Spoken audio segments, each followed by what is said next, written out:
지난 8월 28일부터 한국주택금융공사 HF가 전세 보증 기준을 한층 강화했습니다.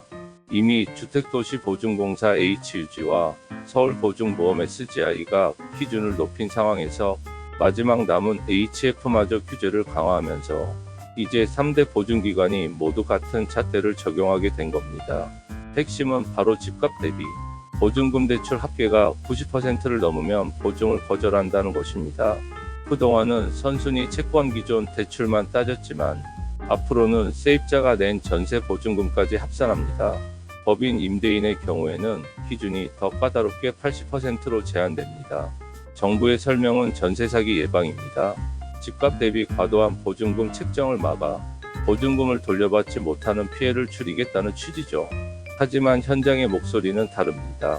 빌라 연립주택처럼 전세가율이 높은 주택은 조금만 대출이 껴있어도 쉽게 90%를 넘게 됩니다. 실제로 수도권 빌라 전세 계약의 약 27%가 이번 규제에 걸려 대출이 불가능해지는 상황이라는 조사도 나왔습니다. 특히 인천은 45.9%, 경기도 36.8%, 서울도 21%에 달해 위험성이 상당합니다. 이번 조치가 집주인들에게 특히 타격이 되는 이유는 기존의 HUG 보증이 막힌 집들이 HF를 통해 연명해왔기 때문입니다. 그런데 HF마저 막히면서 이제 더 이상 새 세입자를 들이기 힘들어졌습니다. 그 결과 기존 세입자 보증금 반환조차 어려워지는 악순환이 이어질 수 있습니다.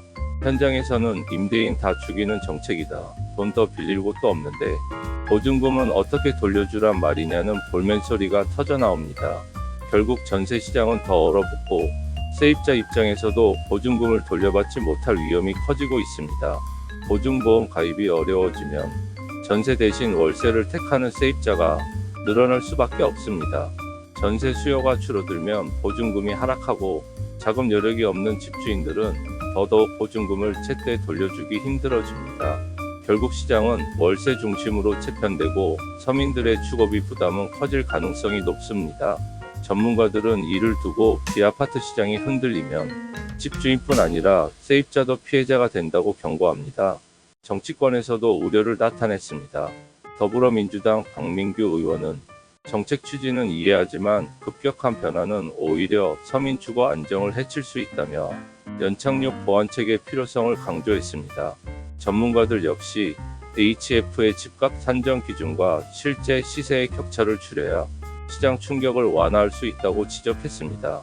또한 신규 계약에 한해 규제를 적용하거나 주택 유형에 따라 차등 적용할 필요성이 제기되고 있습니다.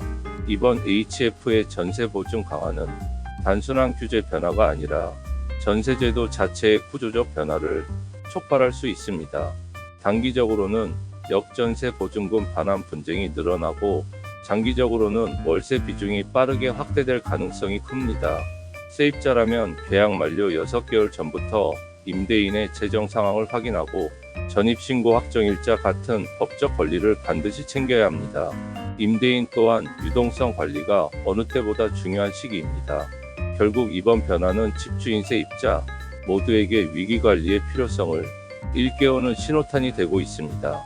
경매 물건들도 증가하며 누군가에겐 기회가 되겠네요. 감사합니다.